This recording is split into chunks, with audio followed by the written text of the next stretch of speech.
All right. The tweet should be sent. Hello, everyone. Hopefully, you can hear us and see us. We'll be starting in just a second. Just getting our recording set up, ready to go.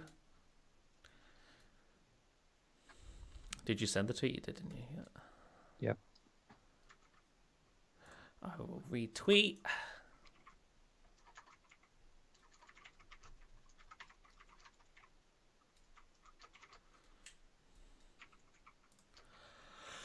Testing mic 1 2 3. Testing mic 1 2 3. Yeah, okay, it works. Good.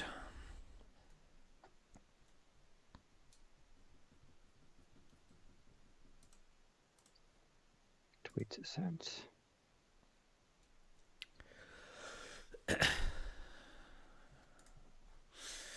NSA watch list says Windows 10 X is dead, it seems. It does seem that way. Based on the reports. Seems to be dead.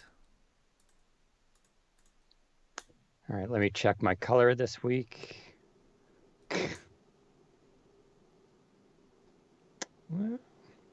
My brown shirt kind of matches my brown skin, so I guess it's okay. Or, I don't know, looks a little yellow. Well, you know what to do on your end. I can try. Now I have arrow keys. Let's see, does that... This guy takes a second to... That's what stinks about this delay. It's like, I don't know what I just did. Did I make it better? Did I make it worse?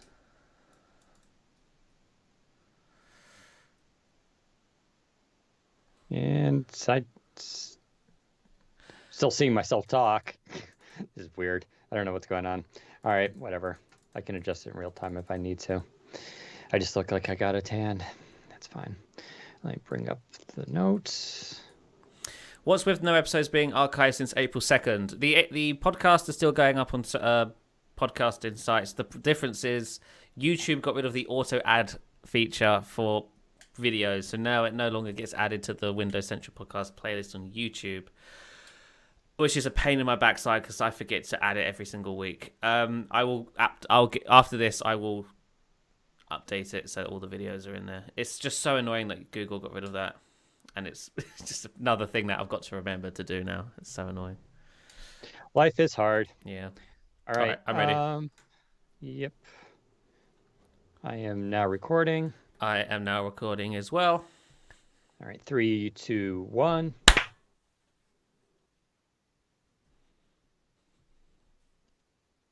Welcome to the Windows Central Podcast, episode... Oh, I did it again. You did it again. I didn't scroll up. Welcome to the Windows Central Podcast, episode 225 for May 14th, 2021. Hey everyone, Deanna Rubino here, joined with Zach Bowden for another exciting episode of the Windows Central Podcast, where we talk all things Microsoft Windows, Surface, Xbox, and technology in general. This week we have a lot of new stuff, including, well, Windows 10 news, that's expected. I have a little editorial based on some new science out that Windows 10 Nightlight is probably BS, but it still serves a purpose. So it depends on how you're using it. I'll explain what I mean by that. What's also next for Windows 10X, Zach will fill us in what's going to happen with that operating system, which never even launched, but we'll see. It was a big week for Intel, which announced its 11th Gen H series processors.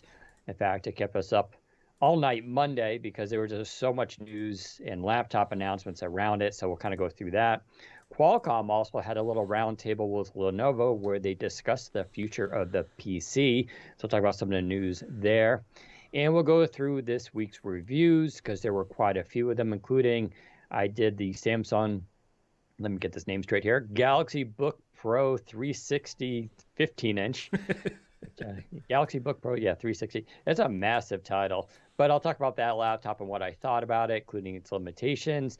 Jez Corden reviewed the Bang & Olufsen BeoPlay Portal. What a great name that is. Those are the $500 headphones for Xbox, which is all you need to know. So talk about that.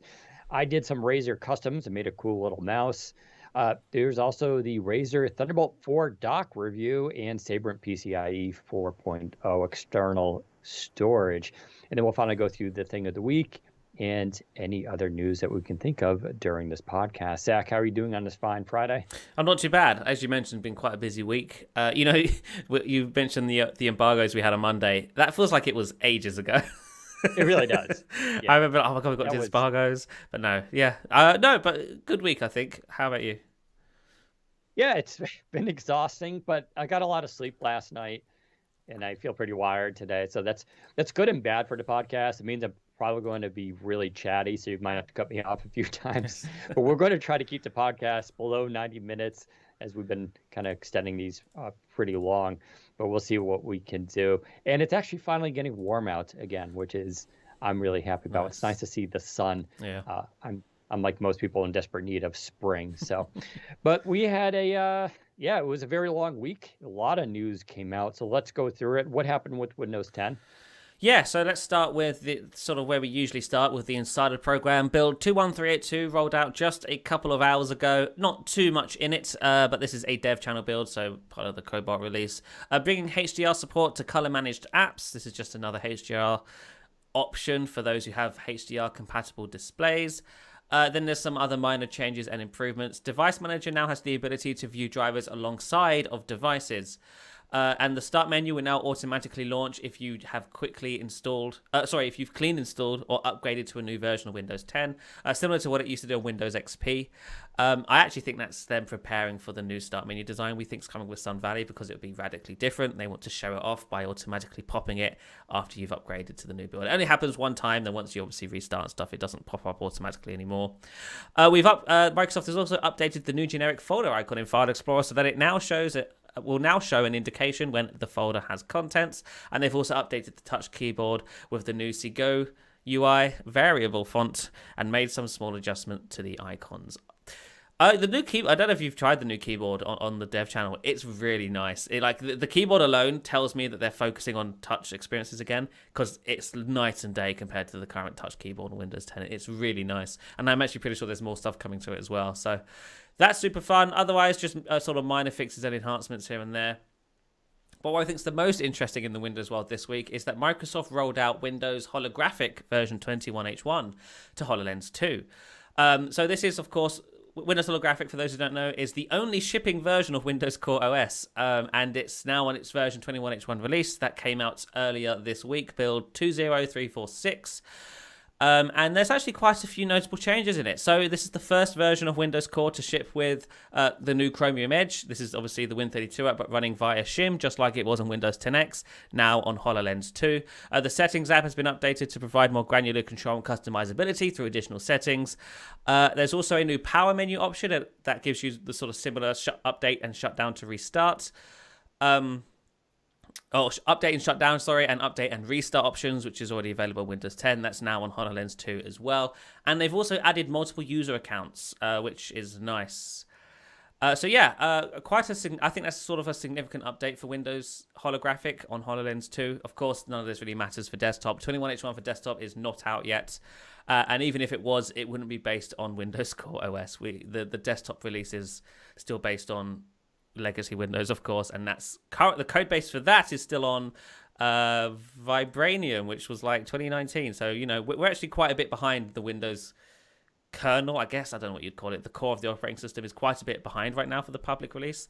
Obviously, Dev Channel has the latest platform release, which is Cobalt, and we're expecting some big things in that department later this year. But that's basically all the sort of big stuff with Windows 10 as of this week.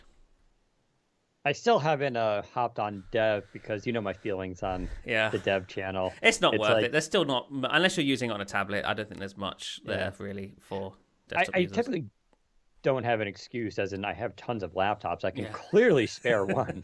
So I need to maybe do that. But my feelings on Dev has always been, I don't like the idea of testing new features that I may fall in love with and actually really enjoy, only to be told, You, nope, yeah, we're not using them. you should wait for Sun Valley. Well, whenever they announce that, because obviously, I think if they're doing an event for this, which we Sure. think they are, that the stuff they announce on stage will likely We'll be locked in. Yeah, they're not going to be like, oh, so here's all this stuff that doesn't ship, which is what they basically Sure. did with 10X. But yeah, so yeah, looking forward to that. Sun Valley is obviously going to be where all the big changes are, and I think that's when you should jump in if you haven't already. I agree. Very excited about Sun Valley and looking forward to some of the advancements there. Again, I have so many laptops, I'm excited to try it on. So we'll see what happens there. All right, let's turn over now to another Windows 10 feature. So there's a thing in Windows 10 called Nightlight. Hopefully you know about it. It came out a long time ago. All it does is it basically yellows your screen. And there's a slider, and you can set it on a schedule and all this kind of stuff. And the theory behind this is the whole blue light filtering, which is kind of a fad in tech industry. You know, Razer announced the Anzu glasses, which I still have over here. Still got to review those. Those filter blue light. You can now get prescription glasses with blue light filtering in them. Your iPhone and your Android device, including our Surface Duo, have a night shift or night light feature in there. So the question, of course, is, does it work? Does it actually help you sleep better? That's the idea behind this, that filtering out the blue light will help you fall asleep faster and get better sleep. So there was a research study that came out about a couple of weeks ago. It was in the journal Sleep Health. And it looked at, studied 167 young adults age 18 to 24. A lot of them were college students. And it looked at whether the iPhone's night shift was effective in improving sleep. And it's one of the few large studies to actually look at this. You know, there's a lot of anecdotal and some other research showing that, blue light can, if you don't know, blue light is supposed to be sort of the same light spectrum that we see with the sun. And what happens is it triggers the circadian rhythm system of the body. So the idea is like, basically your body is smart. When the sun goes down and that light gets very yellow, with the sunset, your body recognizes that's the sun setting, so you start to feel tired. And they've known this because they've done research where they keep people in complete darkness for a while, or to keep them in complete lightness. You know, people who live in Alaska have this issue where it's just light all the time. They have trouble sleeping because it affects how the body adjusts to it. And so the idea is, it turns out LCDs and different types of screens basically emit blue light, and the theory is that it can affect how you fall asleep. You're basically looking at the sun, is one way to put it. So technology has come out to sort of mitigate that. One of those is night shift. And I think they looked at it, with the iPhone specifically, because at least in the US, the iPhone is very popular. It is the most popular smartphone. If you go to a city, everyone has an iPhone, which is also why, side rant, why everybody in the US thinks iPhone is like 80% of the market, when it's actually the reverse, right? 80% of the world is Android. But it was a good study there. So they broke people up into three groups. There were the people who had night shift on set to maximum. They used it an hour before they went to bed, and they're supposed to be looking at their iPhone. They're also supposed to stay in bed for 8 hours. They wore a wrist accelerometer to measure their sleep. And of course, there was also feedback and all that kind of stuff. There was another group that had an iPhone, hour before bed, same accelerometer, no night shift. And then there was a third group that were told to not use an iPhone or any light emitting devices before they go to bed. And same thing, accelerometer. And it turns out, college students are sleep deprived. So they all kind of fell asleep quickly, and most of them had terrible night's sleep anyway, just because of their lifestyle. But the kind of conclusion was night shift actually had no impact whatsoever. That is, those who were using night shift didn't exhibit a better night's sleep than those without night shift, or even those not using a phone, period. Then they broke it up into two other groups. There were the groups that people who slept more than 7 hours and people who slept less than 6 hours. The people who slept more than 7 hours, the people who did the best in that group were the ones that had the best night's sleep, basically, were the ones who abstained from using any phone or light emitting device, which I think is intuitive. And so the reason I'm talking about all this, of course, is that Windows 10 has its own nightlight feature. And this is a tricky subject, right? And especially United States, a lot of Western countries, insomnia is a big issue. Our own Jez Corden always complains about insomnia. And I think a lot of people, full disclosure, I was a sleep technologist years ago at Weill Cornell Medical College in New York City. And so I would administer sleep studies, EEGs, EKGs, monitor people sleeping, do the CPAP therapy. And I had insomniacs come in, or people with insomnia. And a lot of people want it to be sort of a biological or neurological disorder. And there is, like, there is a very small percentage of people that's actually true. But most people that come in are like, I have trouble sleeping. It's lifestyle.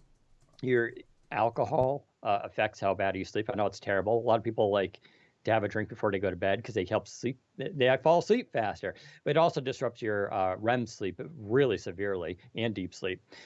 Caffeine, obviously, not exercising and much, and staring at a phone while laying in bed before you fall asleep, or maybe what Jez is probably doing, laying in bed, staring at a tablet, playing xCloud on his tablet for hours. So all this is, what's causing this insomnia. And the fact is, if you do that, throwing on nightlight or night shift and yellowing your screen is not going to fix the problem. So if you're doing that, sorry, it's harder. Personally, I don't have a TV in my bedroom. I don't keep my phones in the bedroom. I use the bedroom for sleep. That's it. That's the only thing that's done in there. I watch TV out in the living room and all that kind of stuff. And this is what's called sleep hygiene, and there's a lot written about it. And I try to go to bed at the same hour every night. I don't drink alcohol before going to bed. I limit my like all this stuff, right? It's hard. And then there's other factors. Your job, it could be stressful. Living in Manhattan, I had people coming in that were like very wealthy, but these were the people working like 90 hours a week, nonstop, always on tablets and everything, drinking, caffeine. And just New York City itself is a very overwhelming experience. Yeah, they're going to have trouble sleeping. Like, it's not that surprising. But this does raise the question, so is nightlight completely just useless in Windows 10? Should you not use it? And I say no. So nightlight does serve a useful function if you know how to use it. I use it personally because it reduces the contrast on the screen. That is, staring at a white screen is worse than staring at a yellow screen. And so I use nightlight not to sleep better, but to work harder and longer. It reduces eye fatigue, basically. So if you're using it that way and smartly and still cutting yourself off before you go to bed, it's a great feature. Same thing on your phones and other devices. But don't use it to increase, help improve your sleep. It's a bigger problem you need to solve. I'm curious, Zach, do you use nightlight at all? I do. I always set it up on a phone or PC because I'm a night owl. I will work into the night. Same. I prefer working it at nighttime for some reason. But yeah, these studies are interesting. I found, and this is, I guess, semi-related. I used to have a TV in my bedroom. And obviously you'd have that on if you're just lounging around and stuff. But what I found is taking the TV out, because I don't have the TV. When we moved, I took the TV out of the room and haven't put it back in there since. I now just go into my bedroom to sleep. I will go in there and I'll fall asleep. Like before, I used to struggle to fall asleep when I was, before. It'd take me 40 minutes to an hour to get to sleep. Now I'm in, without a TV in there and treating the bedroom as a room to sleep in. I'll go in there, within 20 minutes, I'm out for the count. And it relaxes me. Like I no longer feel like I have to be doing something or I'm missing out on stuff. I still have my phone by my bedside, but I've even considered leaving it in like the living room. Because I feel like just disconnecting in that way really helps in regards to sleep and stuff. So, that's what I've done. No, 100% agree with that. I mean, disconnecting is the key word there. Yeah. I just didn't like the idea of like looking over and seeing the phone suddenly light up, knowing a notification came in. You're like, oh my God, what is that? It's important. And people really need to separate work from sleeping. And keeping your bedroom really dark. I have my curtains are light blocking curtains. Like they actually make them. They're super thick. It's like Kevlar, but it like makes the room dark. I also wear a night mask. You know this because we had to share a hotel room. I wear a night mask. I wear earplugs. I cut off. Shut off the world. Sensory deprivation. I go to bed. I try to go to bed the same night same hour every night because I'm like you. I could stay up forever. That's why I was a sleep technologist. That's why I took the job. I was like, wait, I get to stay up all night and like run EEGs and EKGs on people, which I already had experience in, basically monitoring brain waves and heart rates. And I get to stay up all night and do that and play with tech and work with people. It was an amazing job. I would have done it if it paid more. I took this job full time because they offered to pay that salary plus what I was getting here together. I was like, well, I could do one job instead of two. But I really missed that job. It was great. But it was challenging too because I would leave work at 8 a.m. and I'd have to drive home on a motorcycle through traffic after staying up for 16, 17 hours. But I would often like go to the beach and fall asleep at the beach and stuff like that. It was pretty awesome. But using this technology, it's more about cutting yourself off and balancing life. And I know it's hard for people. If you're in a bad marriage, that's hard to, rectify. But turning on a yellow screen is not going to improve your sleep quality. Turning off the screen will. And it really comes down to kind of what the study hinted at. It's what the content you're looking at before you go to bed matters too. If you're on Facebook debating politics with people right before you go to bed, that's going to really stimulate your brain emotionally, bring out anger, bring out anxiety, all this kind of stuff, or even just doom scrolling on Twitter, reading bad stuff, watching an exciting movie or playing video games, which gets, if you wear a Fitbit, you can like watch a movie and check your heart rate. You can actually see your physiological changes. So to raise your heart rate up and your excitement and stimulate your brain and be like, all right, lights off, I'm going to go to sleep now. That's a problem for not everyone, but a lot of people. And some people will say, well, they fall asleep quickly. They don't have an issue. But as this study showed with college kids, they all fell asleep quickly because they were all so sleep deprived. Like if you're staying up, 18 hours a day and you're working and you're drinking and you're just constantly doing stuff, no matter what you're doing, you may fall asleep fast. But the question is then what's the quality of sleep you're getting? How long are you staying in bed for? All that kind of stuff. And it turns out they were all basically doing pretty poorly. So it's a complicated topic. I thought this was just really interesting science, though, to back up this idea that, yellowing your screen won't make you, sleep well. So, but use it for other reasons. If it makes it easier on your eyes, like I do for fatigue, that's still a good reason to make sure you use it. So there you go. Hopefully that editorial should be up on Windows Central. Well, if you're listening to this recorded, it'll be on the site. And if you're watching this live, it should be up shortly. Speaking of more Windows 10, what's going on with Windows 10X? So last week we reported that Windows 10X seems to have been shelved, but now you did an editorial talking about what we may expect. Yeah, so obviously the air quotes death of 10X leaves a lot of questions. We may have touched upon this on the podcast last week, but I sort of went into it a little bit more detail in an editorial this week. So the question right now, of course, since we've been talking about Windows Core OS for a number of years at this point. And this was at one point deemed the future of Windows. This was a modern, lightweight version of the operating system designed to carry the Windows as a product into the 21st century and beyond, 2020s, whatever. Windows 10X was the first version of Windows Core OS to ship on sort of mainstream hardware, that being laptops and tablets and sort of traditional form factors. Of course, when they announced 10X, it was supposed to be this dual screen thing, which was kind of weird. Then they backtracked on that, and then now it appears that they're not even going to ship this. So Windows Core OS is now back being I guess almost technically vaporware, right? Except, of course, it is shipping on the HoloLens 2. So it's technically out, and it is shipping, and it's doing what it's intended to do. Microsoft just isn't able to build a version of it for mainstream hardware. They've tried a couple of times now with, of course, Polaris, and now Windows 10X, which was codenamed Santorini. There was also Andromeda, which was supposed to be the Surface Duo version of Windows Core OS. That never made it. There was also Aruba, which was supposed to be the Surface Hub 2S or 2X version. That never made it. All of these versions of Windows Core, they've tried to build and just not been able to ship. The only one being Oasis, which is Windows Holographic for HoloLens 2. So where does that leave Windows Core OS?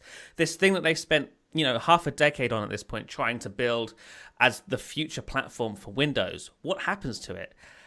And the answer, I think, is not a lot. I think Windows Core has cemented itself as a version of Windows for niche products going forward. HoloLens 2 being a perfect example. And even the Hub 2X is a perfect example of a Windows Core product, I think. I don't know why they cancelled it. I'd love to know that story. If you're listening and you know the story behind Aruba and the Hub 2X, do let me know, because I'm very curious as to what happened there. But it makes more sense as to why they're unable to do this on, say, a laptop or tablet. Because that's where Windows 10 is. That Windows 10 wasn't on HoloLens. HoloLens has always had this weird sort of custom version of Windows. So it makes sense to build a Windows Core version for that device, because they can build a specific and unique version of Windows on Windows Core OS quickly and easily. And that is what makes HoloLens HoloLens. They can't put Windows Desktop on HoloLens. It makes no sense. What I think they're going to do with Windows Core going forward, unfortunately, is they're going to use it sparingly for these unique sort of form factor devices. If Microsoft ever comes out with a wearable, perhaps that could be a Windows Core device, for example. I do not expect them to ship a PC with Windows Core OS anytime soon, especially now that they're doing Sun Valley on Windows Desktop. Windows Desktop, of course, is where all 1.3 billion Windows 10 users are, and therefore that is the market Microsoft is now focused on. They can't retroactively just swap out Windows Desktop for Windows Core and deliver it to all 1.3 billion users. That would break so many things on so many people's computers. It would be insane. So they were originally relying on this whole, we'll just do it on some PCs and you'll only be able to get it if you buy a new PC. Now they're just not even doing it. Instead, they're just going to deliver the best of Windows 10X from a UX level on desktop. And obviously Windows Desktop will remain as Windows Desktop under the hood. I do think over time, Microsoft will slowly but surely introduce some of the platform innovations that they were making on Windows Core OS and indeed 10X over to Windows 10. The UX layer is a given. I'm pretty sure Sun Valley has it's a slightly changed version of the 10X start menu. But that sort of UI, that centered design with the centered taskbar and whatnot, that is coming to desktop. That is for sure. The new start menu with no live tiles, that is coming to desktop. If you love live tiles, I'm sorry, but they are over live tiles. They are moving on. But the underhood platform changes is really where the interesting stuff in regards to Windows Core is, because if you remember, Windows Core existed as this sort of modular version of Windows, so that they could scale Windows to the most powerful computing devices all the way down to a wearable. So it needs to be small and low power and configurable, really, and that's what Windows Core is. A lot of that isn't coming to desktop. Windows Desktop will always be this big, old, and heavy thing, and that's just not going to change. But Microsoft can probably try and introduce some of those platform innovations, such as containerizing Win32 apps.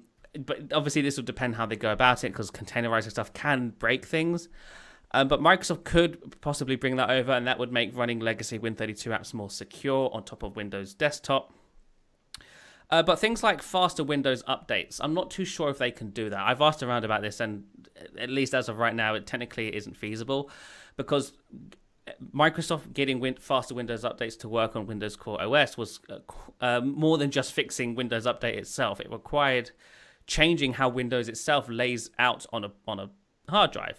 Right now Windows Desktop installs itself into one partition. The user has access to the Windows file system. It can go into the C drive, into Windows, delete explorer.exe, or into program files. There's no restrictions on the end user.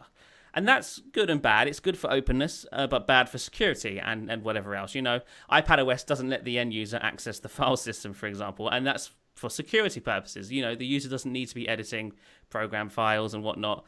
But on Windows, you can do that. You couldn't on Windows Core OS, because it was supposed to be more secure, it was locked down, and it was state separated. So everything was in its own partitions, which were read-only. And that's what allowed them to make Windows Update faster. That, of course, is not on desktop, and I do not think they're ever going to bring that to desktop. Maybe they could in the future, but I don't think it's happening anytime soon. But it's these kind of platform innovations that really made Windows Core OS unique, and what allowed it to compete with, say, the iPad or Chrome OS. The other big thing, of course, is Windows Core was lightweight, so that it didn't require as many system resources to run. Windows Desktop is, once again, big, old, and heavy, and Sun Valley is not going to change that. Under the hood, it's still Windows legacy. And therefore, it sucks on, $300 devices, with an Intel Pentium or whatever, super low-end hardware. And this is why Chrome OS shines, because it doesn't take a lot to run. Windows Desktop does. And Windows Core OS and with 10X, that was sort of Microsoft's answer to that, in that it was a low-end version of Windows that didn't require much to run. Therefore, it was smoother on low-end hardware. And also, it was smaller. Windows 10 Desktop is anywhere between 10 and 25 gigabytes once installed clean. Windows 10X was, I think, less than 10 gigabytes, depending on the configuration. All of these benefits and advances and improvements on Windows Core OS aren't going to come to Windows Desktop, because that's just not what Windows Desktop is. Desktop is an entirely different product, more or less. So I think going forward, we're going to see the UX stuff. Of course, that's an obvious one. But in regards to under-the-hood platform innovation, I think it's a wait and see. I think we might see Win32, containerization come along, because that's probably the easiest one to do. But all the other stuff is probably a long journey, because I don't think they're going to try a version of Windows Core for PCs again, not anytime soon.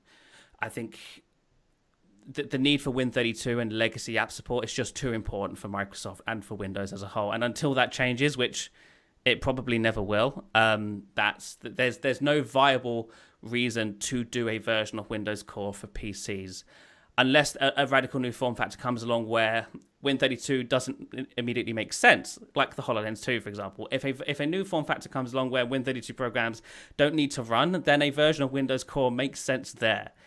Anywhere else, if it's a PC or big screen device that needs to run legacy programs, their only option really is Windows Desktop, unless they can figure out a new containerization method on Core OS that actually works. Because Veil, of course, one of the reasons 10X isn't coming is because Veil didn't work as intended. It had ambitious plans and whatnot, but they just couldn't get it working in a way that they were happy with, and it probably would have been quite bad if they had shipped it as that.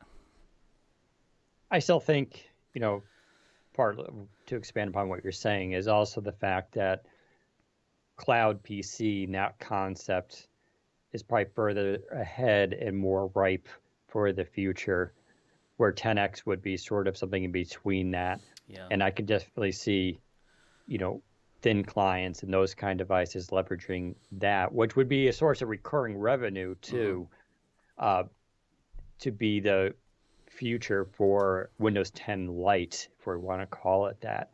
This idea of streaming, I know, still seems too early for a lot of people. In a lot of ways it is, right? We still have issues with LTE, 5G is hardly there, but these are all, there's already talking of 6G, right? So like technology is just going to continue to go forward.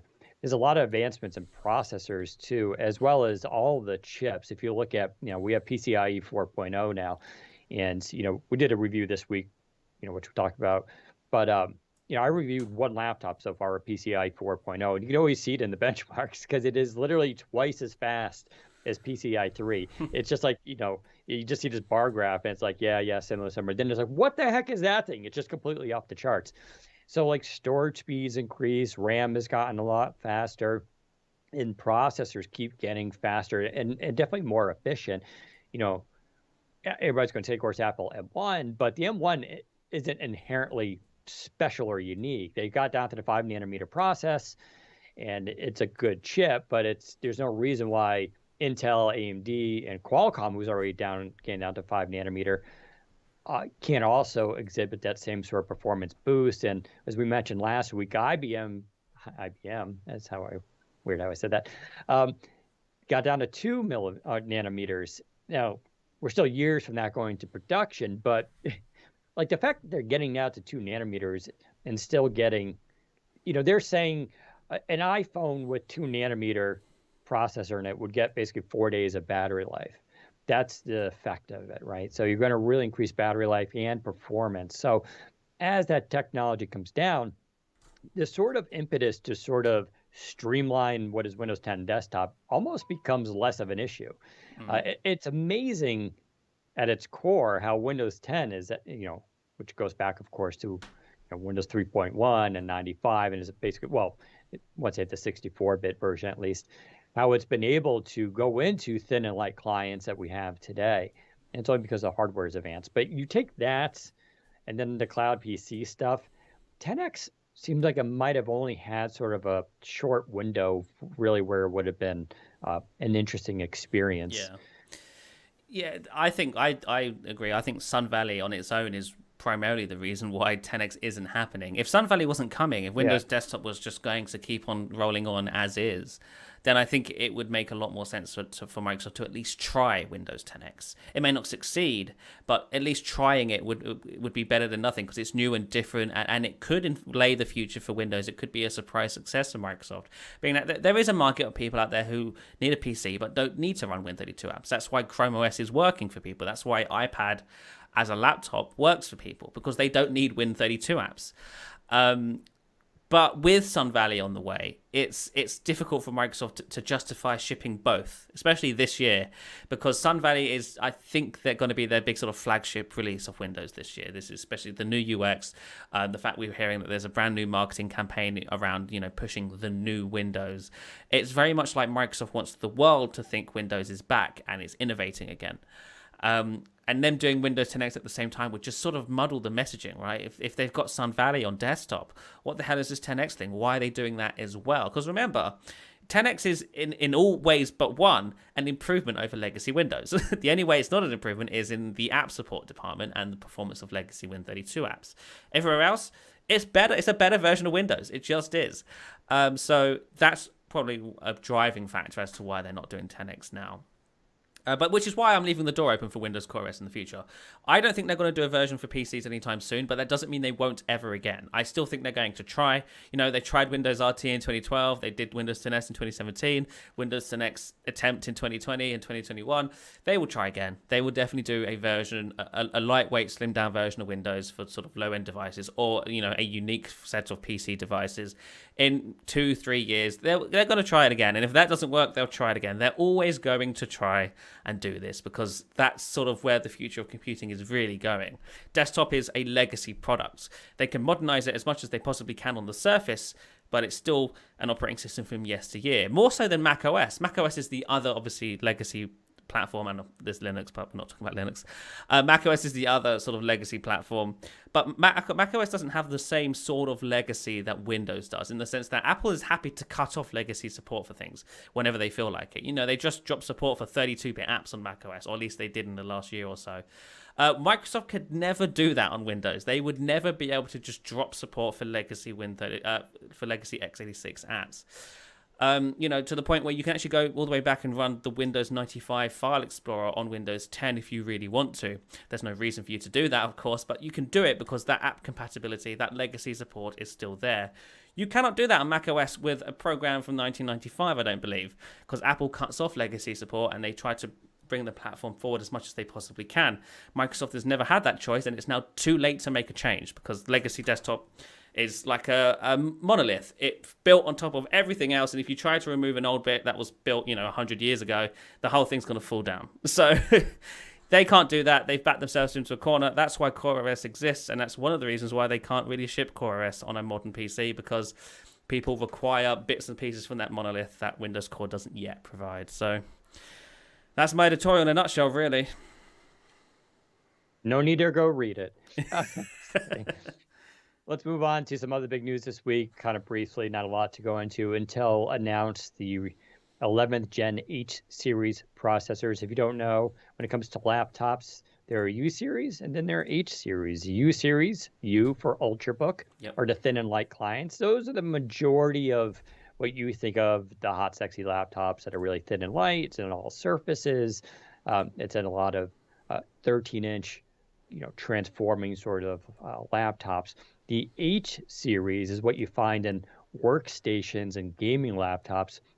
These tend to be, instead of like 15 to 28 watt, tend to be 35 to 45 watts. So they draw a lot more power, but they can also clock at around 5 gigahertz.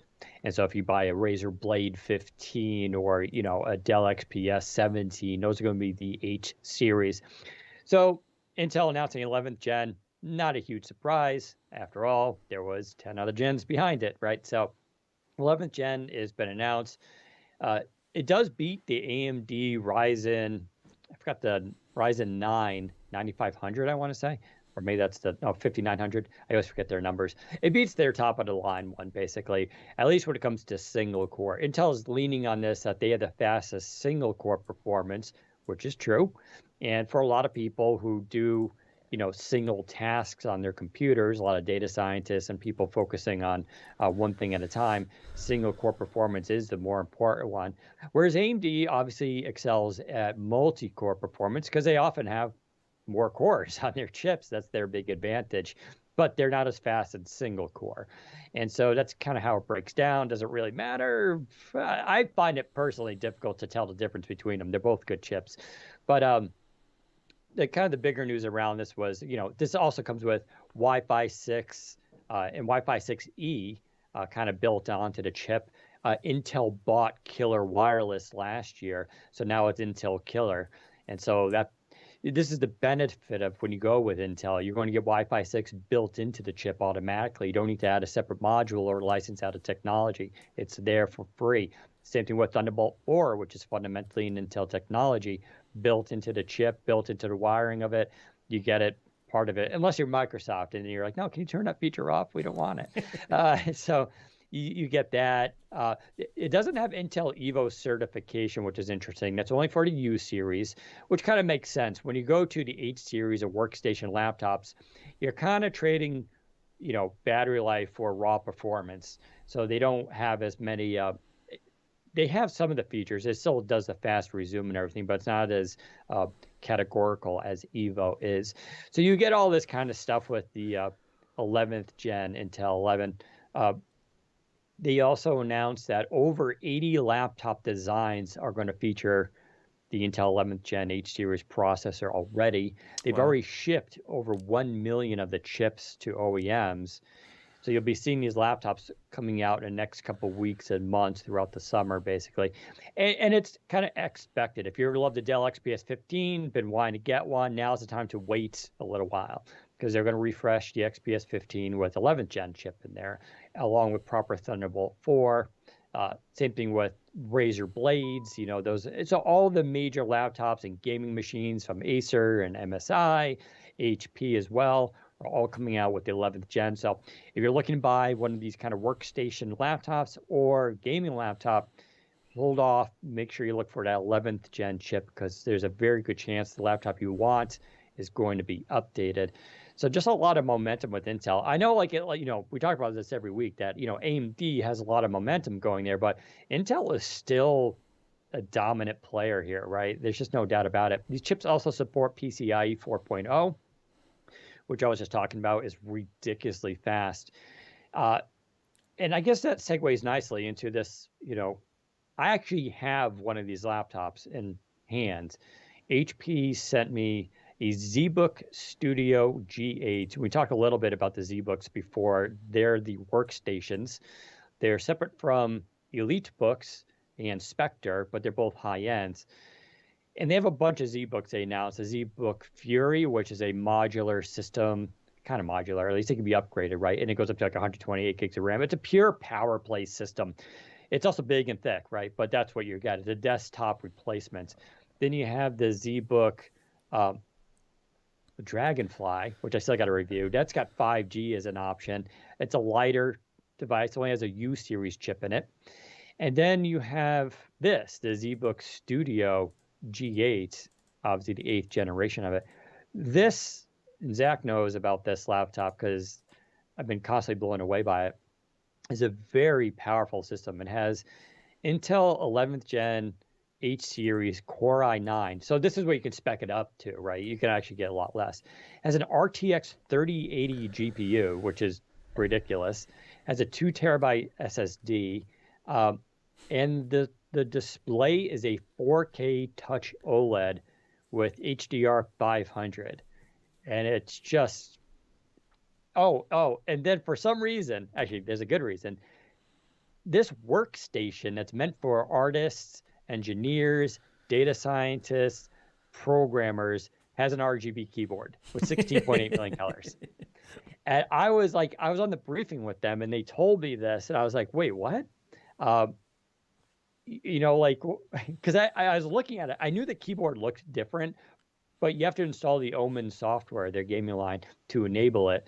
And then I was able to customize the keyboard and make it glow different colors. And the reason they did that is because, if you have a Core i9 and a 3080, you can use this thing as a data scientist for work, but you could also take it home and then play video games on it, right? So, and I'm kind of glad to see more manufacturers start doing this. Razer did it with the Book 13, rightly so. It made that laptop even kind of cooler. And if you don't want to use an RGB keyboard, just set it to white or whatever color you want and call it a day, right? So there's no trade-off there. They also did something, another thing a lot of people have asked for.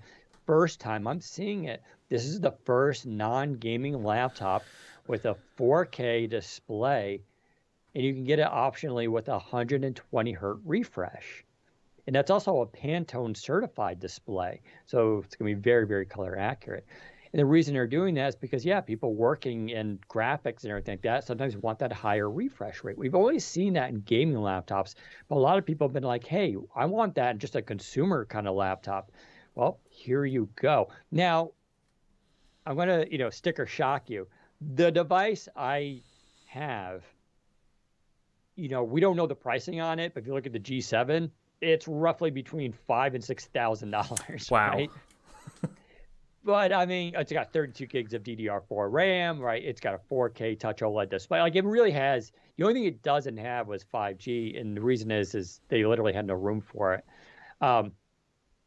But you can also spec it way lower. You can just get a Core i7 and 16 gigs of RAM and 500 gigs of storage. You can bring the GPU down lower. So you can do all that and make it more affordable. But these are professional workstations, laptops. But it's an incredible device. It comes out later this summer. I can't benchmark the Core i9 yet because it's technically pre-release hardware. But it's, as someone who's not meant for this laptop, I'm not an engineer, I'm not a data scientist. This is just a killer fun laptop to use. The keyboard is amazing. And the audio, it's got really good audio. It's got 2 tweeters and 2 woofers in it. And the audio cranks loud and just has this resonance in the chassis that you could just like feel the bass, Bang & Olufsen and all that kind of stuff. So it's just one of the nicest, most powerful laptops. Like if I had to choose between this and the XPS 15, I would go with this thing. Now it has a 16:9 display. Ew. So the XPS 15 still Disgraced. gets that. They get a 16:10. But you can go check out. I did a separate article on this. It's hands-on. It's got all the photos and the specs and stuff like that. But I've been talking a lot about HP recently. They're just doing the things I want to see in a laptop that I've seen people request in laptops.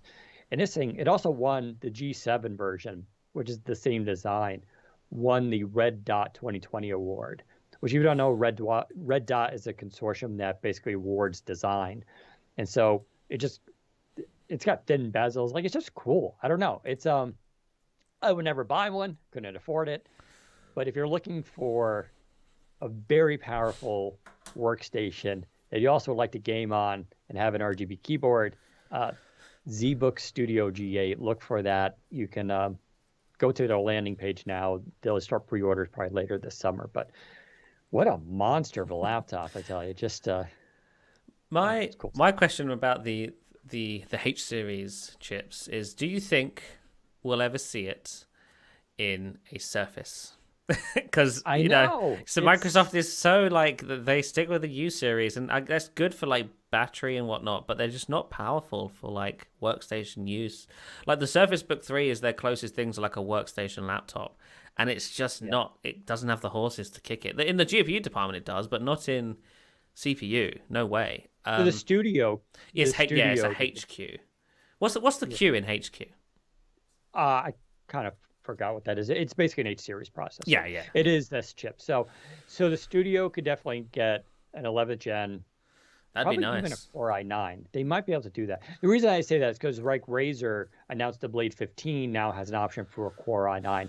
Basically, this is a 10 nanometer super thin chip, so it's a little bit smaller, a little bit more efficient. It actually doesn't go as high as 5.3 gigahertz like the 10th gen does, but that's because they've tweaked it so it basically gets sustained performance around 5 gigahertz for longer. So it's a more efficient chip. So in theory, as the chips get smaller, more efficient, and all this kind of stuff, it opens up doors to things that couldn't be done before. Like you couldn't get a Razer Blade 15 with a Core i9. That wasn't possible. Now it is, right? So it opens the doors up. Yeah. But with Microsoft's strict requirements, Who knows? A quick Bing search reveals that the Q in HQ just stands for quad core. Oh, yeah, So, okay. yeah. Yeah, they always change up their names a bit like that. So, but yeah, maybe, I don't know. As this stuff gets smaller and smaller, you'll be able to get more powerful chips into other things. But Yeah. good stuff with Intel, and it'll be fun to see it go up against the AMD stuff once it comes out. I should also mention the NVIDIA announced the RTX 3050 Ti. Not a big deal, but it's a nice entry-level graphics card, right? So you're going to start to see that more moderately priced laptops instead of the high-end 3060s, 70s, and 80s. That'll be a really nice GPU if you're looking for, I think, probably around $1,000 range for laptops, for gaming laptops. You'll start to see that. I should also mention, I'm using it on this podcast right now. I'm using the NVIDIA GeForce Broadcast app, which was updated to version 1.2. With that comes a couple new features. One, I'm using it, although it doesn't really matter in my room. I do have some sound paneling in here. There's a new Echo. If you don't know, so this is an app that you run on your computer, and it leverages your RTX GPU, either the 2000, the 20 series, or the 30 series. And it uses AI to filter out your microphone for conference calls or game streaming. And it also works with your camera and technically your speakers too. So with the microphone, it's basically, this is the joke, right? When I'm clapping right now, you shouldn't be able to hear me clapping because it's using AI to filter it out. Now it also can reduce echo in a room, which is a problem for a lot of people who don't have soundproofing, right? And so it supposedly does that, and you have a little slider. So now you can double up on features on these filters, basically, which is kind of cool. For the camera, there's now a new auto tracking feature, which I'm not using. I'm using the background blur, which is the best background blur I've ever seen in an AI system, beats Skype natively and all that kind of stuff. And it also now does noise filtering for video. So it's hard to see, I'm pretty well lit right now, but if I was to turn the lights off and go dark, you'd get all very pixelated on the camera. This is supposed to aggressively sort of filter that out using the power of an NVIDIA GPU, which is really kind of cool stuff. That's a free app. So if you have an RTX 20 or 30 series, GPU on a desktop, you could use this in a laptop. Just make sure you're plugged in. And you do a lot of conference calls or game streaming. There's zero reason why you should not be using this thing. It's a really cool app. It's amazing technology. But like I said, version 1.2 of that is out now. Go get it because it's really kind of cool stuff. Why are you not using it? Are you still on the HP NV32? No, I had to send that back, didn't I? Because it had a problem and they had stock issues. So instead of, they were like, well, we can wait to send you a new one, or we can just refund you. So they just refunded me, and I've just not. I was gonna send the studio back, and I just hadn't got around to it yet. So I was using it, and I'm now still using it as my computer. Pathetic. I know. You're like an addict. I tried, and then the thing that HP sent me didn't work properly, so it's not my fault. Yeah. I actually really like the HP. I do miss it. But, yeah, oh well. You should, because then you can use this on the podcast. Yeah, I could. Well, doesn't it technically work with GeForce? Like, just the standard, like, non-RTX cards? There were ways of, like, hacking and modifying it, yeah. I'll give it a go, and I'll let you know next week if it works on the studio, too. There you go, yeah. So that's the Intel 11th Gen ZBook Studio. Let's talk about Qualcomm real quickly. No real major news, but they're starting a new series, which was kind of cool. It was a roundtable discussion. They had Lenovo on there, and it was someone who I've interviewed before. It's the person who's in charge of basically the ThinkPad or Lenovo series of laptops. And the topic was the future of the PC. And it was kind of a cool 30-minute discussion talking about how work from home and the pandemic has transformed things and what 5G is going to actually mean and why everybody's so excited and thinks 5G is going to be important for these devices. Of course, I talk about Qualcomm and ARM and why it has advantages, including this idea of bringing a lot of smartphone features to the PC and how technically the PC will never replace your phone, but it's going to definitely a lot more need. In fact, there was this Research Analytics, I think this week, posted about how there was an 81% increase in laptop sales over year, which is just confirming things we've discussed before, that laptops are back, baby. They're very, very popular. And so it's just kind of a cool discussion. They did talk about Nuvia a little bit. If you don't know, Nuvia It was a company that designs processors, specifically ARM processors. It was co-founded. One of the co-founders used to work at Apple, who helped engineer their processor. So that company was bought by Qualcomm in January, which, if you put those pieces together, means Qualcomm really wants to design in-house, instead of leveraging ARM's own designs, its own powerful chip that would kind of rival whatever Apple is doing. And in fact, they got one of the guys that made that chip now working for them. That's the good news. And I did talk a little bit about that. The bad news, of course, is people. This stuff takes time. I mentioned about 2 nanometers before. What was it? 5 nanometers or 7 nanometers? It took about 4 years before that was done in a lab before it went into production. So you're talking years. So we were not going to see the benefits of Qualcomm Nuvia probably for 2 to 3 years. It takes a long time to design a chip and then also manufacture one. It's hard stuff, but they are serious about this. So again, the Windows 10 on ARM stuff, you really got to think about it long term, not per quarter. What's going to happen next quarter? Are they going to really come out with this chip that's going to blow? It's going to be a slow roll, but it is increasing. And, we're going to see a lot more adoption of it in the coming years. But it's going to be a system that builds out, like they're just now getting 64-bit emulation. The whole emulation stuff actually needs to even work better as the chips get more powerful. We do know Samsung. We do, expect their own ARM version, Exynos, is going to come out with an AMD GPU. Now we're hearing that's going to happen later this year. That was announced in 2019, by the way. That's not secret. Samsung announced they were working with AMD to leverage its RDNA technology for its GPUs. So, that's going to happen. I don't think it's going to blow everything away. It's not like that GPU is going to make a 3080 now in an ARM laptop, but it should give a massive boost to Samsung, who have been slowly catching up to Qualcomm in terms of performance. So that's your Windows 10 stuff. Windows 10 on ARM stuff, I should say. Just keep a pin in that. We do expect, Surface Pro X Gen 3 this fall with a newer processor, and will be.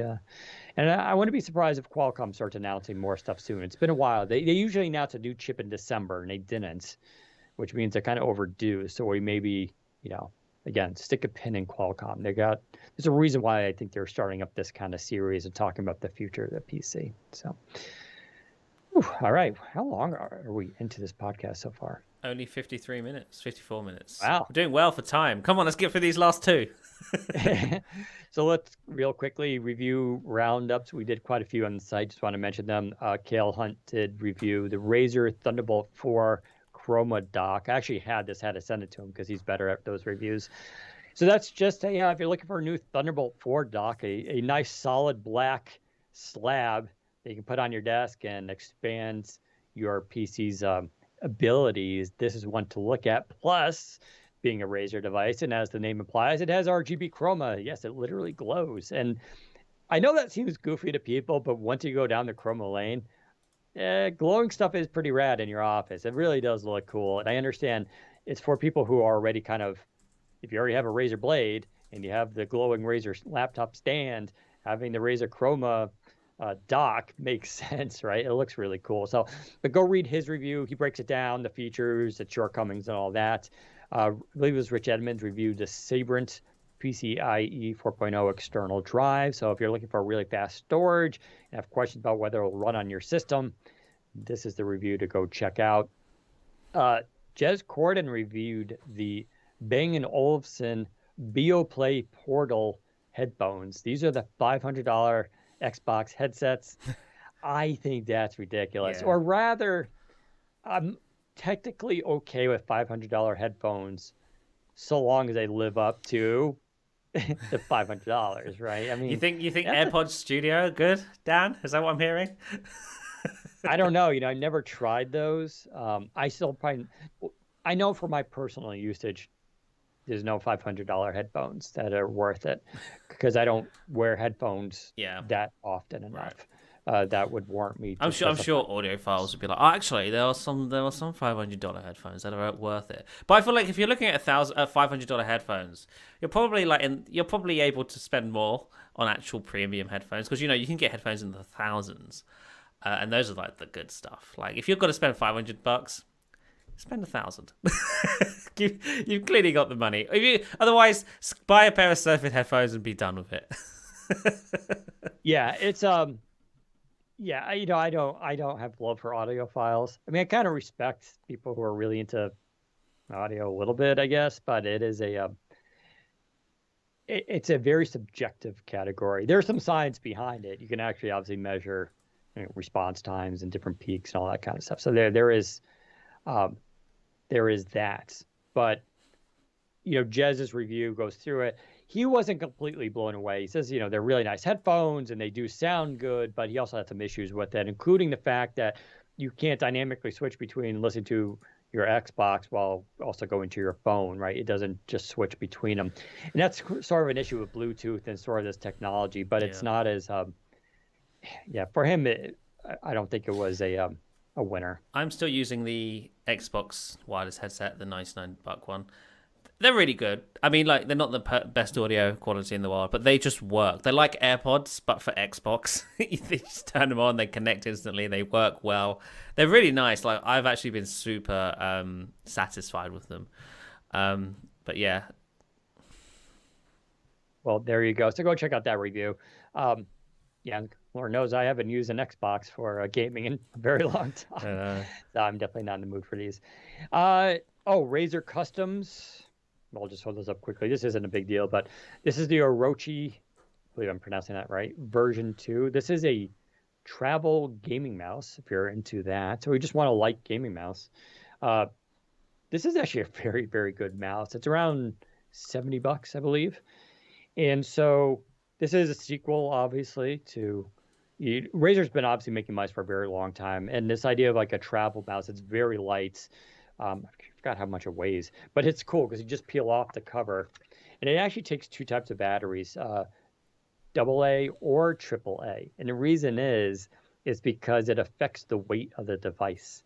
So if you go with a AAA, it's even lighter. And some people want a very light mouse. It also affects the balance of where that battery sits in there and how it feels, which is just like such a weird thing for me, for like gamers, that it's like that minute of a detail. But it is 2.4 gigahertz with a little dongle, which also sits inside the mouse for travel, or it's Bluetooth.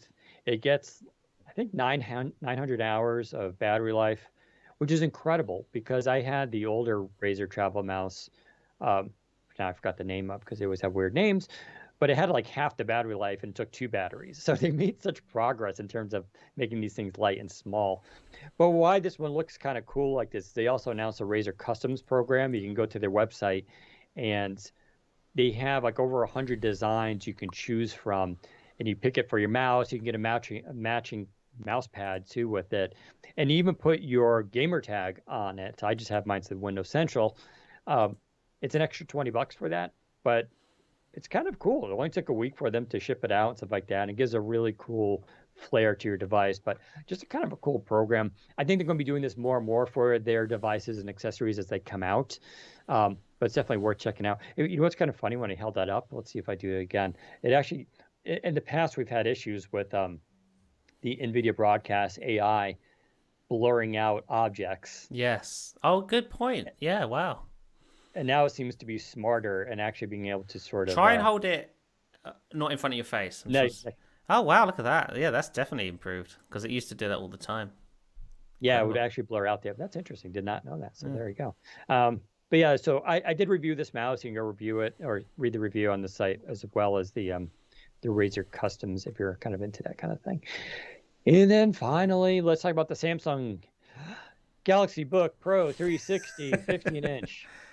Can I just, before you jump into this, sure. Why is Samsung having, creating such stupid names for their laptops? The Galaxy S21, perfect, we're done.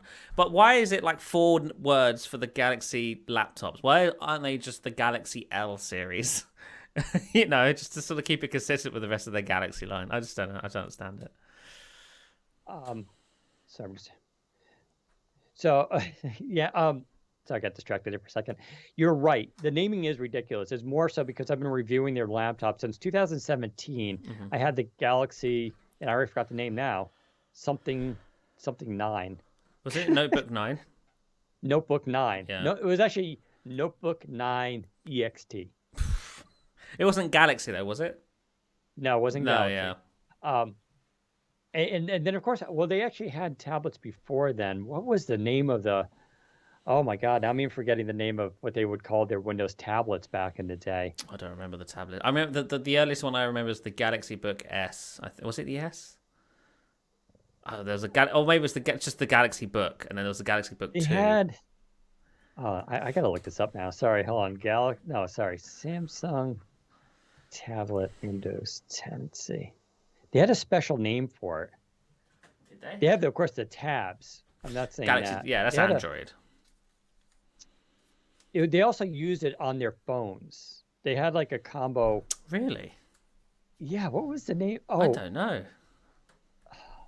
Someone's got to think of that. Was it that Ative?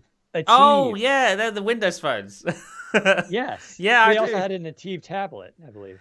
Oh yeah, you're right. They did. They had a Windows RT tablet called the Ative. Yeah, they had the Ative S, which I think was a Windows phone, and then they had the Ative RT, which was a Windows RT tablet. Was that exclusive Windows? The Ative line? That's so funny. I think the Ative line was Windows. Yeah, that was like them trying to rebrand and focus. So I think what they were trying back then was the Galaxy was for Android, Ative was for Windows. Right. And then whatever else they had for other things. And the Ative line died. Yeah, it's funny because the Ative S was really nice, I remember being. It was a nice Samsung Windows phone. But oh well. Yes, sorry, just responding to someone.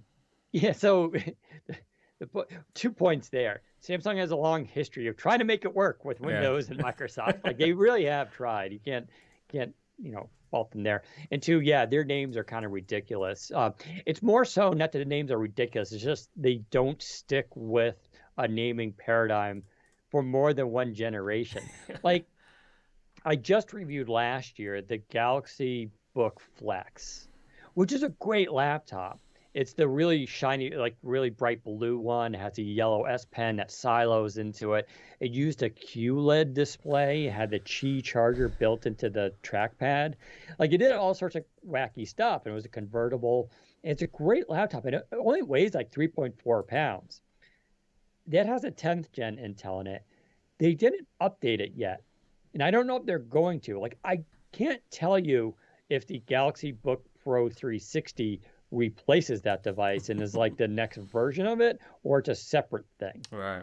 All I can tell you is they went for a very, very thin 15-inch convertible laptop. There's also a 13-inch version, and there's also a 13 and a 15 non-convertible, which are $100 cheaper if you're interested.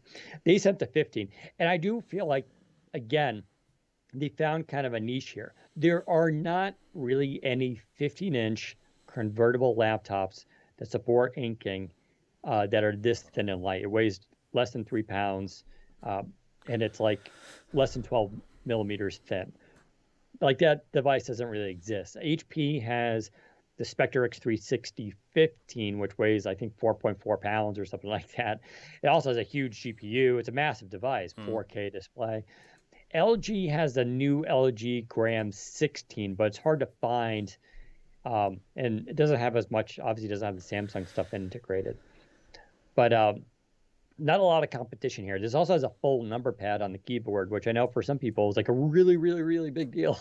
So if you really want, so this is what the laptop's for. If you want a really light and thin 15-inch convertible, the full number pad and S Pen, have I got the laptop for you? You know what it's missing? It's missing a track point. Sorry to say. Yeah. Thank God they don't do track points.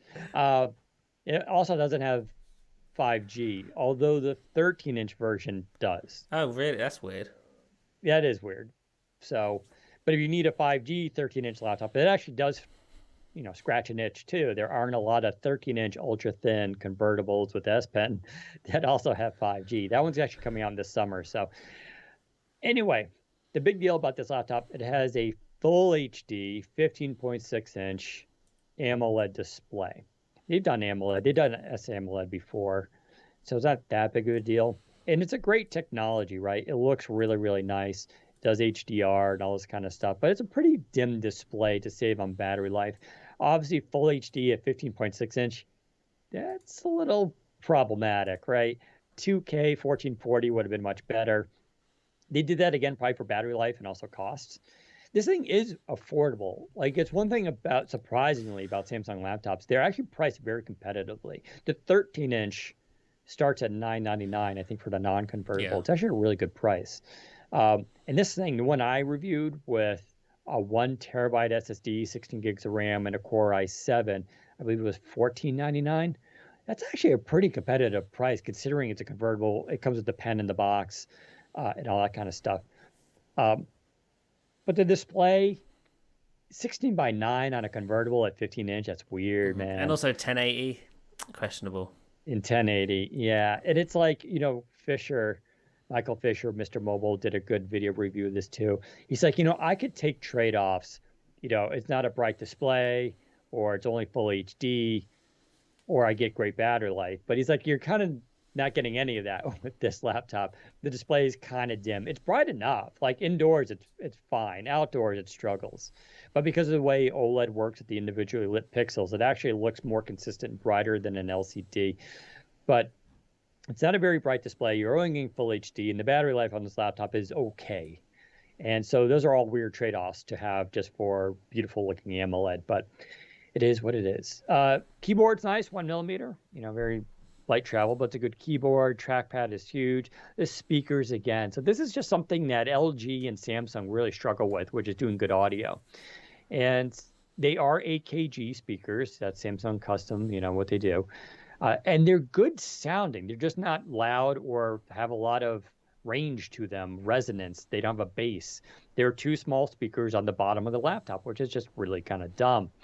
So the thing is with Samsung, they have the ability to make a really, really killer laptop, and they just fall short of it.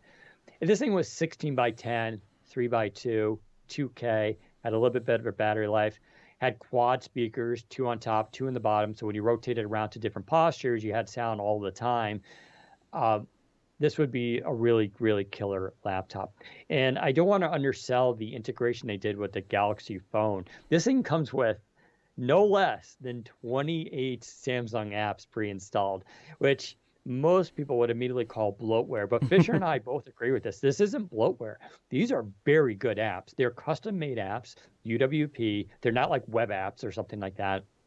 And they do, if you have a Galaxy phone, whether it's the pop-up pen functions, whether it's the notes feature, an app called Pen Up, their Creative Studio, like they added apps that really add value to this device. You don't need a Galaxy phone to benefit from all this, but it helps and it makes sense. That's what they're trying to do here. It's like, oh, you have a Galaxy phone, you should buy this Galaxy laptop. You would have a much better experience. Like even their buds pair instantly and have a special pairing system with the Bluetooth on here, and because they did that. So that's not, if you think about it, Samsung is the #1 Android maker in the world, right? So I think a laptop that they can co-sell with their Galaxy phones actually makes sense because it approaches, doesn't equal, but it approaches that Apple tie-in and integration.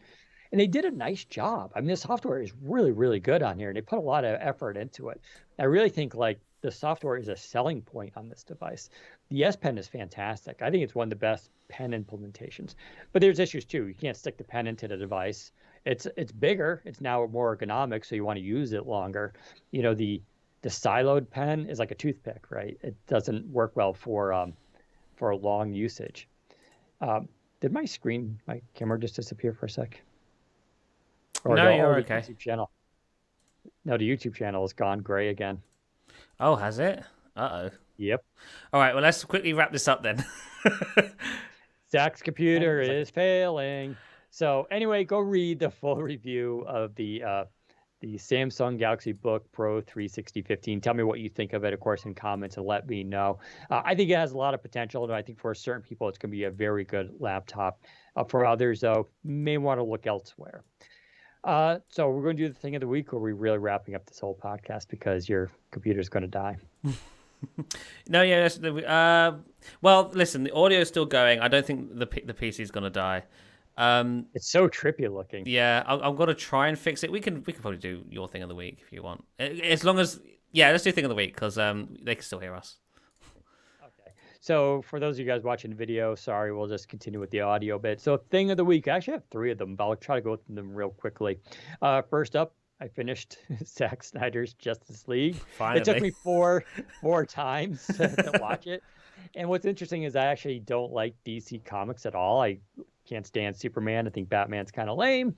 The first Wonder Woman movie was actually really good. The second one was not good. The Flash is actually awesome. I really do like The Flash. But overall, I'm not a fan of the series. That said, I found the movie very watchable. I was intrigued and I was never bored. And I was actually, it was good. It was fine. It was no better or worse than the Godzilla film or that film Nobody that came out recently too. It's just good popcorn stuff. The other thing is follow me on Twitter as I'm testing out a new device called Apollo Neuro. It's a little thing that goes around your ankle or your wrist that does sound technology that basically vibrates, and it's supposed to modify your brain waves to help you either sleep or be more energetic, which may explain why I got more sleep last night and why I'm energetic on this podcast. Who knows? But I'm measuring things like heart rate variability using my Aura ring to see if it's having an impact.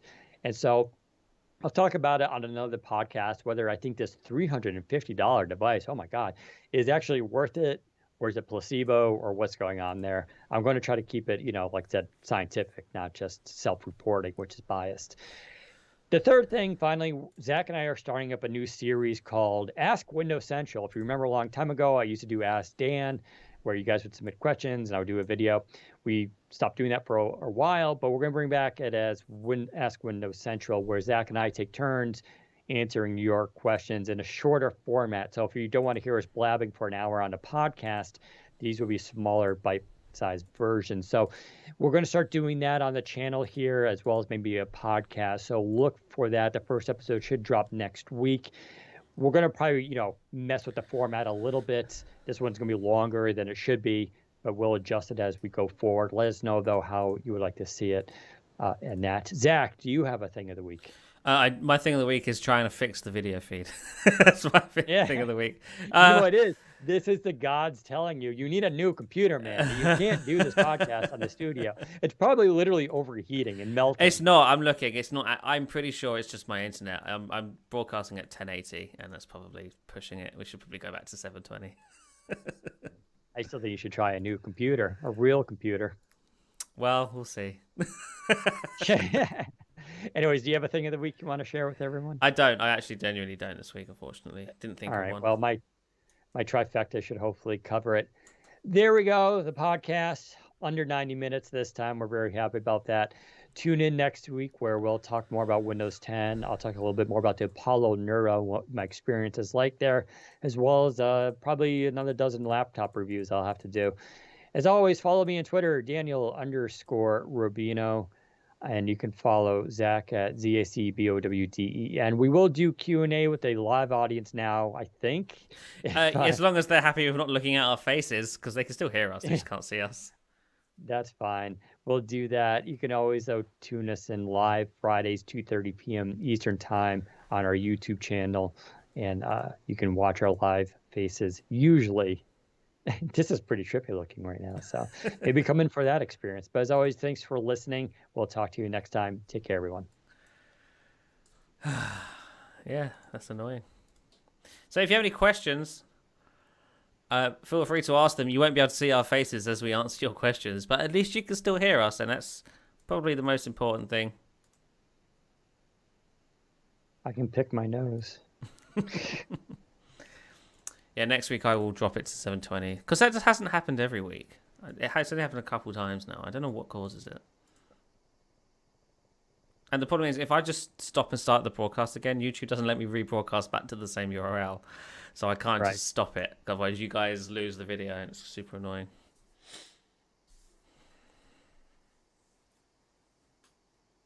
It sounds like Windows Central's offering to buy you a new PC. Yeah, it does. That.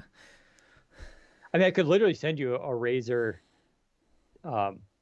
eGPU and even a graphics card, but what the hell would you plug it into? Because you use stupid Surface. I have a MacBook that could do it.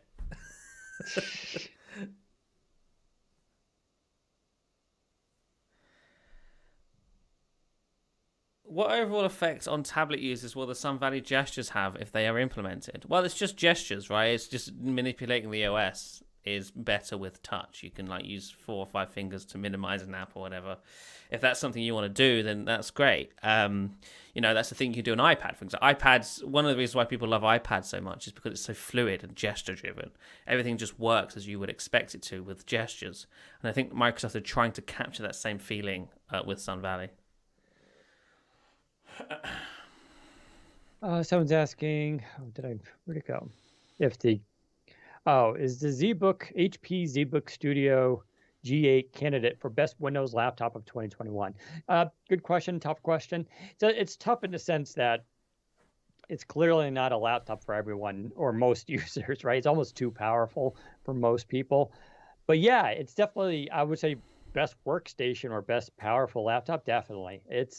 It has everything I want in it except for 5G, but I forgive them because they packed everything else in there. But it's a really sweet looking laptop. I love the keyboard, like not just the RGB, the typing is good, the trackpad, the audio, the screen. It's just got everything I want in it. So definitely yes. But there's also the other thing, which is like, what's the best laptop for most people? And I'm still probably leaning on the HP, surprisingly. Another HP, the HP Spectre X360 14, which also has everything except 5G in it as well. But I think for most people, that's a really great laptop. Whereas if you need more power and you have no budget, the ZBook Studio G8 is definitely, it's definitely an exciting laptop in terms of design and features and power, definitely. Someone's asking, can insiders expect to see the Sun Valley features in the insider builds the same week of the event, or will we be waiting a few weeks after to see it in insider builds to play with it at all? I don't know. I do know that they're planning... we believe there is an event in June, and I've also heard that insiders will probably start getting the bits in June as well. So it may be the same week, it may be a couple of weeks, but it will be within the same month of the event. Likely, probably the same week. I would be surprised if they sit on that. Though, who knows? I don't know for sure, because it depends on the date of the event, and I don't know the date of the event. I just know the date in which they kind of expect to sort of roll it out to insiders, but I'm not allowed to say it, so I won't. What will become of Windows 10X? Oh, yeah, we should have discussed that, Zach. Yeah, we've already talked about that earlier in the show. Please rewind if you want to hear about that. Yeah, there's a really long 20-minute discussion on that topic, as well as an editorial on the site. Mm-hmm. What are the chances, did you answer this, that Sun Valley won't ship? What are the chances Sun Valley doesn't ship this fall? I say I feel it's slim at this point. I mean, don't get me wrong. I'm sure there's certain parts of Sun Valley that will be cut and put back to a later version. But I think the majority... There's too much riding on this for it to not launch this year. They've been working on it for over a year at this point. They started working on it basically as soon as Panos took charge of Windows, which was, early 2020. So, they've been working on this for a while. And it's also important to remember that a lot of the Sun Valley stuff, I say a lot, parts of the Sun Valley stuff are coming from 10X, which has been in development for even longer. So this isn't just a thing that they thought about in October and are trying to deliver it in a year's time. They've been working on this for, some of it spans back 2-3 years. So this isn't just all happening suddenly. It's been slow and steady, and it's all coming together with this Sun Valley thing. But yes, I'm sure bits and pieces of it will actually be pushed back to later. But I think... for the public, Sun Valley will still be a significant release, regardless of whatever they cut. Based on what we're hearing, anyway, the stuff we've seen and the things we've heard. My goodness, this is a big year for Windows Desktop. What chip do you think the Surface Pro 8 will ship with this fall? I'm guessing Intel. Probably 11th gen. Yeah. 11th gen Intel, definitely. Or rather, Intel definitely, probably 11th gen. I think 12th gen stuff is now coming out a little bit, but I don't know if that'll launch in time for the fall. My guess is... the way Microsoft works is they're already working with whatever processor they're going to launch with. They are testing it in the chassis and all that, tweaking and all that. So it's probably not going to be a brand new chip that's barely out yet. So it'll probably be 11th gen. But I don't think it's going to be AMD. I think AMD's with the the cores still can run too hot unless they do what they did with the laptop, which is it runs slower. I don't know. I don't think they're going to swap out Intel for AMD. That's what you're inquiring about. A couple of questions here. Does Sun Valley include composable shell components? It does. I don't think it's 100% C shell, but there's certainly more parts of C shell in Sun Valley than there will have been in current Windows 10. And Microsoft has a feature blackout now. Do you expect them to be more transparent after the June event? Yes. I mean, one of the reasons why there is a feature blackout is because they haven't had an event yet. They're waiting for an event so they can get up on stage and say, this is Sun Valley, and show it off in a shiny environment and whatnot. And then that's when it can start coming to insiders for testing. So that's what we're literally simply waiting for this Windows event now, which I do believe will be within the next month. Sometime, I should clarify, it should be within June, hopefully the first half of June. So, next few weeks. Does Laptop 4 still use Marvel Wi-Fi or Marvell? No, it's Intel now, isn't it? So everything is Intel. I forgot when the switch happened. Maybe it was Surface Laptop 2. Maybe it was definitely 3. There was a switch within the last 2 years, I want to say, of all Surface products away from Marvell to Intel. So it's all Intel now. And that means no more issues, at least not the ones Marvell had. So it's all better. If you need a Surface device, don't let that hold you up. It's all Intel stuff. And Intel's really the only game in town that makes Wi-Fi 6 chips. That's it now. They bought Killer, who they were already working with. I don't really know who else is doing a Wi-Fi 6 chip anyway. So. With Sun Valley, will the flyouts get a UI overhaul? Yes, they will be slightly newer. The flyouts on the taskbar and stuff, they will be rounded and slightly prettier, because that's the whole point of Sun Valley. And how do you see panels being judged with Sun Valley and the next Surface devices being his first full-on stamp on the hardware and software of Windows? Will he get a COVID mulligan? I don't think so. I think if Sun Valley delivers what I've seen they plan to deliver, then this will be significant, a very significant release of Windows. And if Microsoft has the hardware designed to match it in the fall, which I think they could, especially if what we're hearing is true regarding the Pro 8, essentially being a Pro X but maybe a bit thicker, that will be beautiful with Sun Valley. Like, it's going to be really nice. So, yeah, I'm excited for what's to come this fall. This is going to be a big second half of 2021 for Windows and Surface. Any word on release date and price for consumers for Windows Cloud PC? Considering they haven't announced that yet for Enterprise, no. Well, Enterprise, technically the service for Enterprise already exists. It's called Windows Virtual Desktop. Cloud PC is the consumer side. And I believe Mary Jo said it might be announced in June or July. So, then. Yeah. What do you think is next for Microsoft attempts to compete with Chrome OS? Will they try to make a leaner variant of Windows 10, fork Chromium OS into Edge OS, or just let it go for now? I think for now they're letting it go, and I think they will try again with 10X or another variant of Windows Core OS in the future.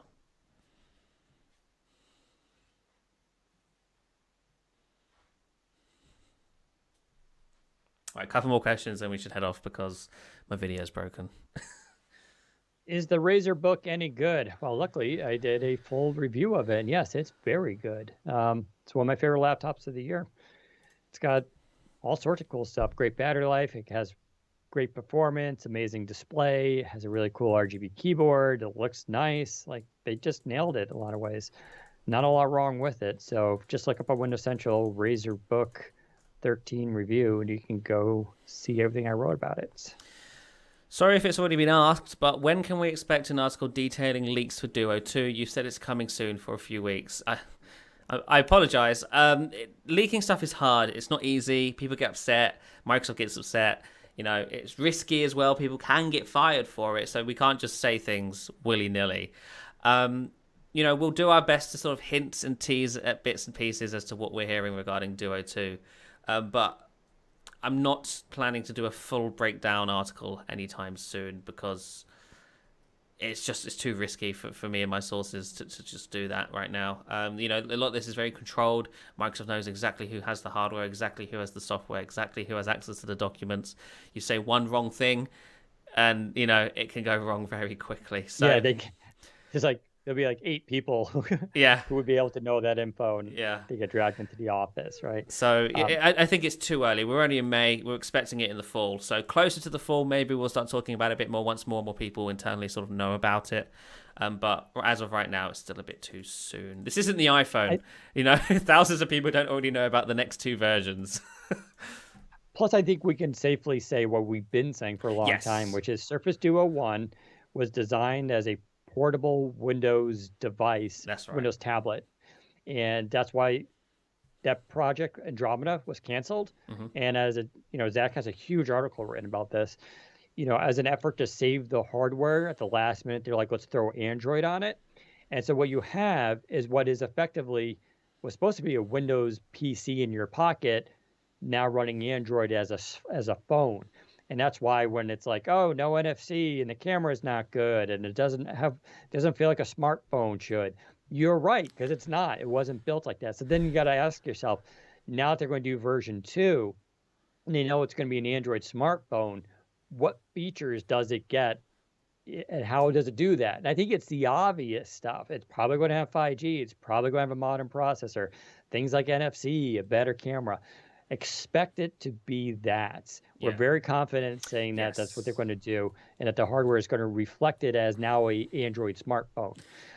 The bigger question I have is, for me, that's low-hanging fruit. Like, we do expect that. That's kind of easy for them. Oh, does it have NFC? Boom, now it has NFC. We solved that. The bigger question is the software. Yeah. Because they really need to sort of tweak that up and bring that forward to make this experience good. Because you can add all the cool hardware you want, but if the software experience isn't still great, that's still a problem. So I think that's the thing to watch. There's also another question.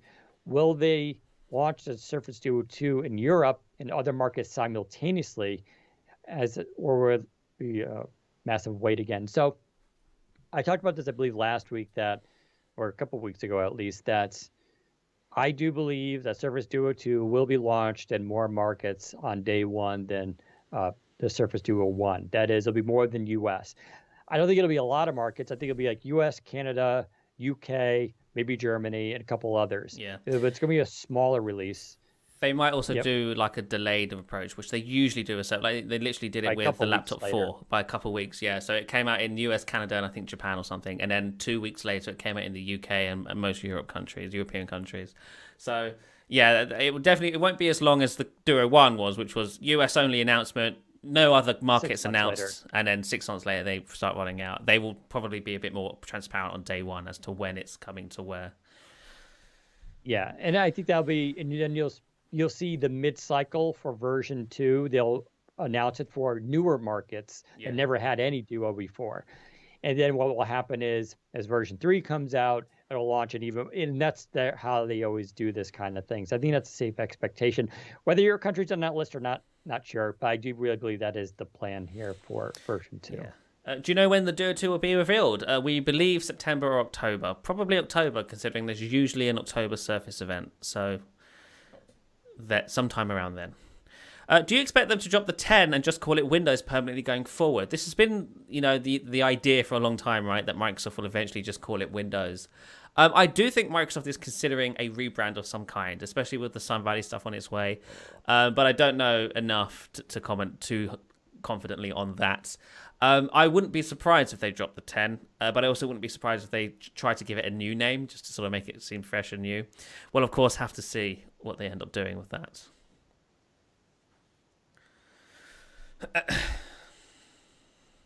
Have you ever been approached by Microsoft for leaking too much? It's a story for another time, my friend. We have conversations, we'll just say that. Yeah.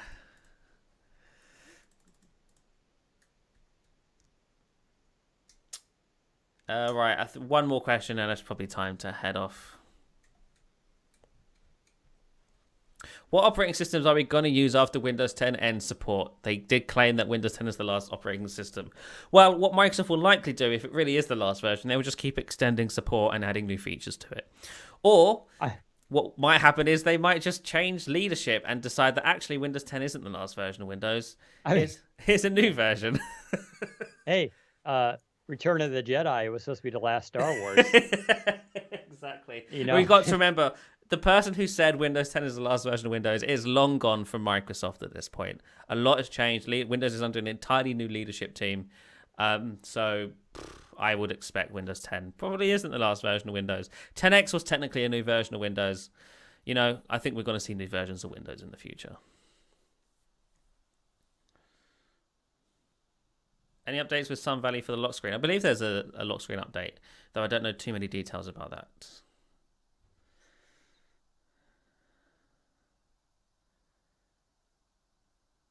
Will the new File Explorer look like what Microsoft showed us on their concept? No. The File Explorer you see in the current builds is more or less what they will ship, I believe.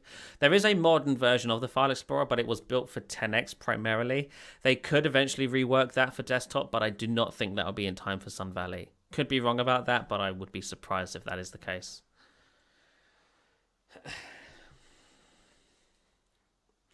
Right, I think it's time to say goodbye.